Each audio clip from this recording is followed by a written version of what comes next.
For those with a serious or terminal illness or disability, Canadian courts, lawmakers, and culture say there are only two options: a slow, painful death or a quick, easy assisted suicide. But there is a third option. Join us as we investigate the palliative care alternative and why Canadians should be choosing it.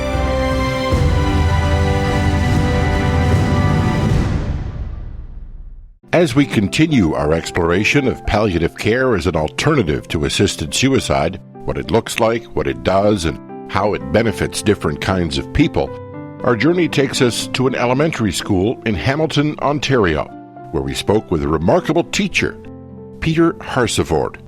This is his story. Pieter Harsevoort. I'm 33 years old. I am a special ed teacher here at Timothy Christian School. I work mostly with middle school students. It's a great job. I am also a person with a disability. Specifically, I have spinal muscular atrophy. I was diagnosed with this on my very first birthday. It's a degenerative neuromuscular disorder. So essentially, it affects motor neurons that send messages from brain to muscle. This means that the messages don't really get through very well.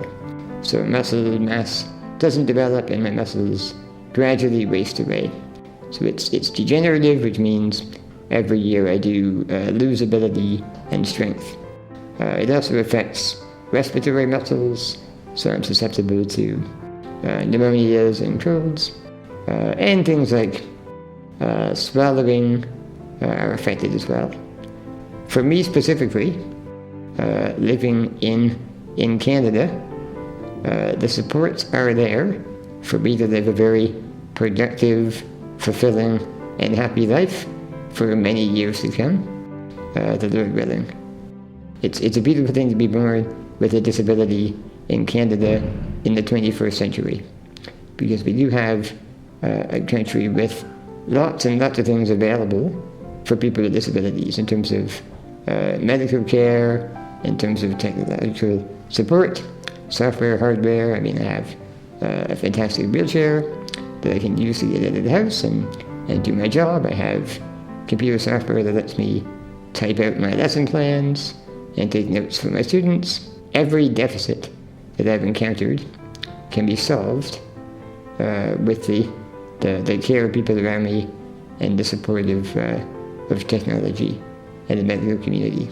So the future is pretty bright.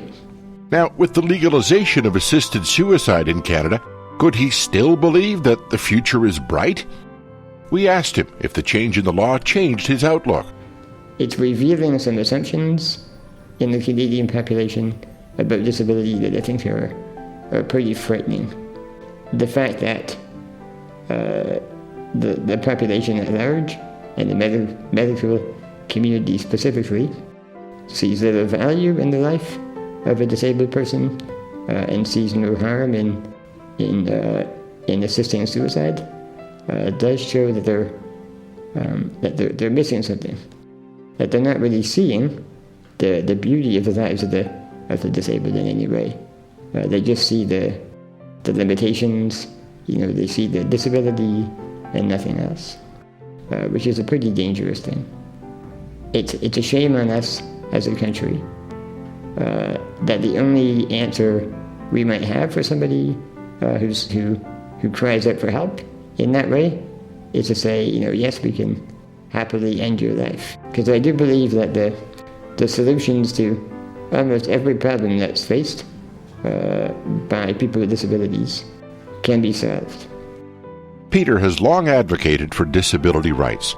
In May of 2016, he appeared with ARPA Canada before the House of Commons Standing Committee on Justice and Human Rights to share his concerns with Bill C-14, the proposed assisted suicide law. As I do have concerns with Bill C-14, including its lack of precision in language.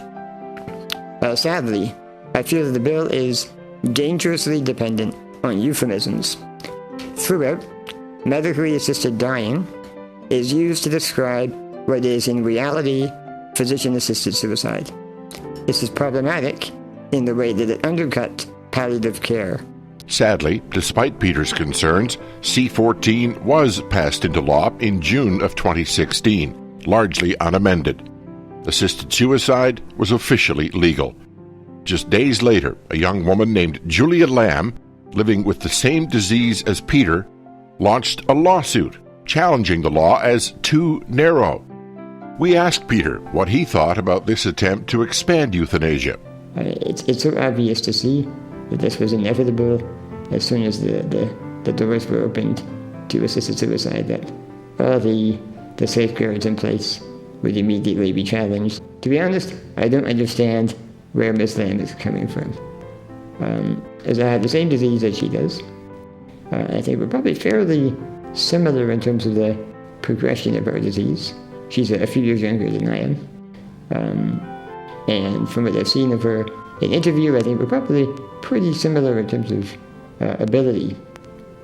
And I know from myself, and not just myself, but other people I know with similar or the same disease, that there's no need for a life with muscular atrophy, or with muscular dystrophy, or with cerebral palsy, or any disability really, to be unlivable.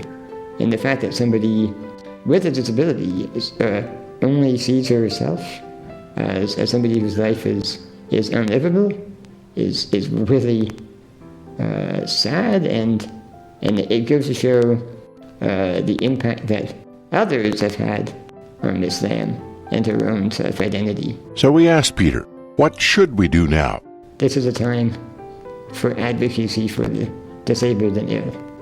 I think we as a Christian community especially have an opportunity and maybe a responsibility to reach out to those in our community who are suffering because of disability.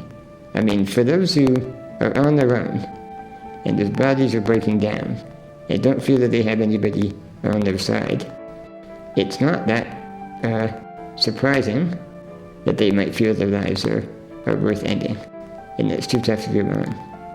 But I think it's easy to see from the examples of many people with disabilities who are supported by loving communities. But if the supports are in place, then there's no reason a disability will lead to an unhappy life. So we have an opportunity here.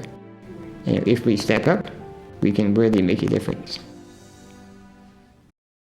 Pieter Harsevoort passed away on January 26th of 2017, just as we were putting this video together. This is in loving memory of our friend, and with profound thankfulness for what God did through him to advocate for the equal protection of vulnerable people. Essentially, I've been receiving palliative care my entire life. So palliative care is medical care that isn't meant to cure or solve a problem, but to make life livable, dealing with an issue, a medical problem.